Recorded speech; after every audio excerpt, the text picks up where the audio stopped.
एक बार की बात है, एक छोटे से गांव में राजू नाम का एक गरीब किसान रहता था। उसके पास जमीन का एक छोटा सा टुकड़ा था, जिस पर वह अपने परिवार के भरण पोषण के लिए फसलें उगाता था। राजू ने बहुत मेहनत की, लेकिन मिट्टी की गुणवत्ता खराब होने के कारण उसकी फसल कभी ज्यादा पैदा नहीं हुई। एक वर्ष मानसून के मौसम के दौरान एक भयंकर बाढ़ से उनकी फसल नष्ट हो गई। असहाय राजू को नहीं पता था कि क्या किया जाए।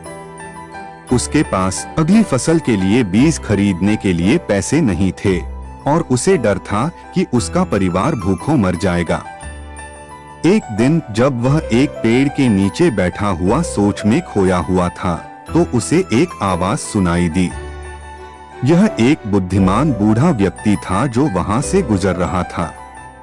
बूढ़े व्यक्ति ने राजू के चेहरे पर उदासी देखी और उससे पूछा कि क्या बात है।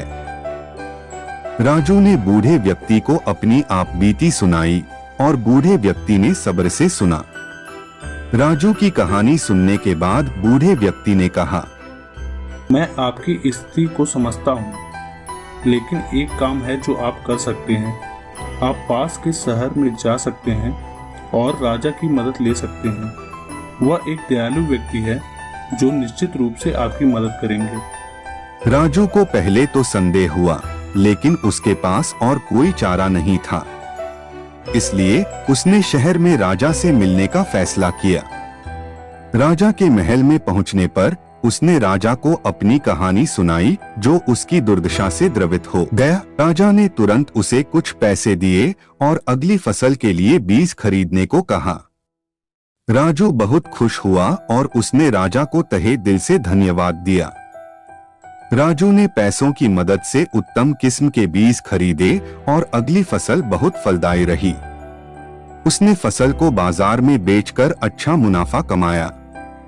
उसने लाभ का उपयोग अधिक भूमि खरीदने और अपने खेत का विस्तार करने के लिए किया। कुछ ही वर्षों में राजू एक सफल और धनी किसान बन गया। वह अब अपने परिवार को एक आरामदायक जीवन प्रदान करने में सक्षम था। एक दिन जब वह गांव से गुजर रहा था, उसने एक गरीब किसान को देखा जो उसी स्थिति से गुजर रहा था जिसका उसने कई साल पहले सामना किया था। बेचारा किसान मायूस था और राजू उसके चेहरे पर मायूसी देख सकता था। यह याद करते हुए कि किस तरह उसे राजा से मदद मिली थी, राजू ने गरीब किसान की मदद करने का फैसला किया। उसने किसान को कुछ पैसे और बीज दिए और उसे सलाह दी कि वह कड़ी मेहनत करे और कभी उम्मीद न खोए। साल बीत गए और गरीब किसान राजू की तरह सफल हो गया। इसके बाद उन्होंने एक और किसान की जरूरत में मदद की और यह सिलसिला चलता रहा। राजू के सफल होने के बाद वह अपनी विनम्र शुरुआत को नहीं भूले।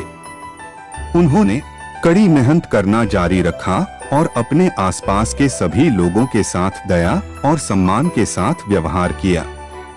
वे गांव में एक उदार और मददगार व्यक्ति के रूप में जाने जाते थे और लोग अक्सर उनके पास सलाह और सहायता के लिए आते थे।